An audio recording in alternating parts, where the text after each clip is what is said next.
Welcome to another episode of the Electric Bison. I'd like to direct my comments today to people who are proud of their Irish heritage, or are proud of the fact that they're Catholic, or who are Jewish.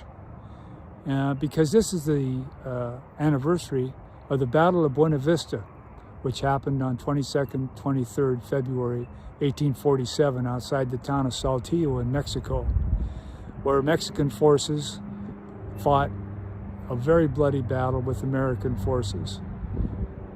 I'd like to start by talking about the concept of a scapegoat.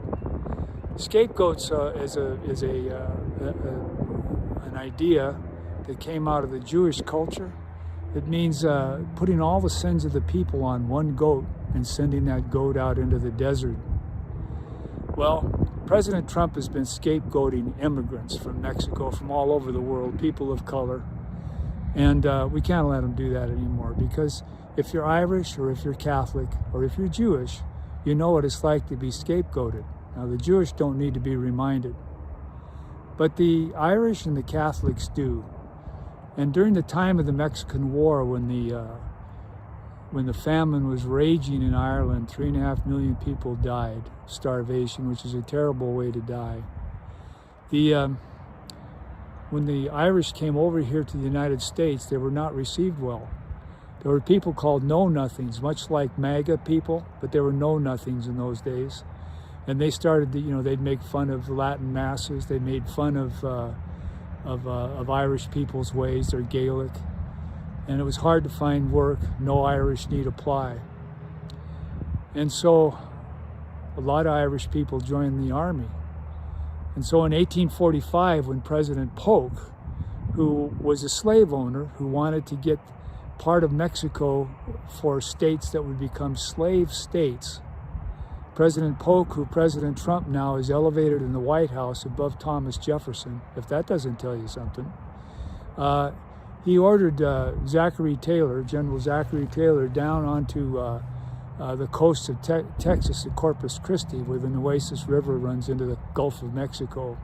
And as tensions built over how we were going to get that land that belonged to Mexico, the 5th Infantry was ordered out of Fort Mackinac up in Michigan, and they marched down to New Orleans and then became part of the force at Corpus Christi. And in that formation was John Riley, a sergeant who had been in the Royal Artillery of the British Army. He'd come across and joined the 5th Infantry of the U.S. Army. And there were all kinds of Irishmen that were just there because of the need for work or whatever. So they went down to Corpus Christi and they trained. And then President Polk ordered Zachary Taylor to form an army of observation, and they marched south from the Nueces, which was the boundary recognized by the Mexicans, to the Rio Grande. And so in that disputed area, the American army was eventually attacked by the Mexican army because of being on what they considered Mexican ground. And as General Ulysses Grant said in his memoirs, there was never a better army was in the field, man for man, than the U.S. Army that went down there, mostly of Irish. But he also said, never was there more unfair advantage taken by a powerful country against a weaker country. And he also said it was essential that we start that war, that we have that war, but the Mexicans had to start it. They had to drop the first blood, which they did. And so then we had 2 battles at Palo Alto, Resaca de Palma, and then we crossed over at Matamoros and moved on toward Monterrey, where we had a big battle in September of 1846.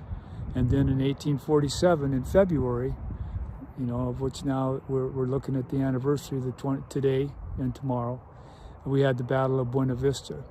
Monterrey and Buena Vista were bloody battles. And then we went on and down into the heart of Mexico.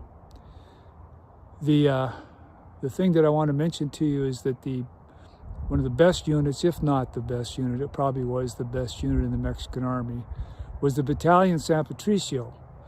And that was made up of men who had been in the American Army, the North American Army, and they crossed over at the Rio Grande. They crossed over, and then later on to join the Mexican army to fight against the Americans that were invading Mexico. They had their various reasons.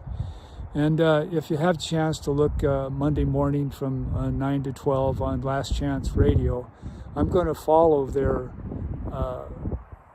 journey by music, because there's so many songs about the San Patricios and about John Riley and about that war that I think it tells a story without me having to add much to it. There's a song called Churubusco. There's a band called Churubusco, band called St. Patrick's Battalion. And Churubusco is important because that's where the final stand of the San Patricios was made. 200 of them in an old convent that before had been a convent, had been an Aztec temple dedicated to the god of war. And that's where the San Patricios were finally defeated. Most of them were killed, but 71 survived, and 50 of those were hung in the largest mass hanging in North American history. The rest that weren't hung were allowed, they were branded on both cheeks of their face with a D for deserter, and they were kept in confinement until the war was over with, and then they disappeared into history. But in Ireland, they're heroes, and in Mexico, they're heroes for defending a country that was being invaded by a foreign aggressor, which President Trump considers to be a glamorous part of our history. It's despicable, despicable. So, with that, thanks.